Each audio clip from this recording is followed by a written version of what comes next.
Assalomu alaykum aziz birodarlar. Bizada qor bo'lishiga qaramay ishga chiqamiz. Qorni qalinligini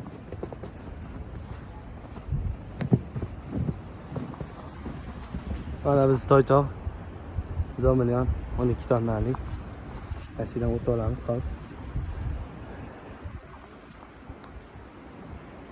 Shunaqa kranchilarga oson deysizlar. Lekin eng qiyini shu kranchilarga deb o'ylayman. Ha do'stlar, kranga ham chiqib oldik.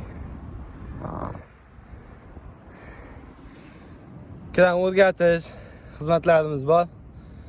Albatta shu yuragida o'ti borlar, balandlikdan qo'rqmaydiganlar bo'lsa murojaat qilsin. Xizmatimiz pulli. Kranga udastrini taxlab beramiz. Albatta bazadan chiqadigan original qilib taxlab beramiz.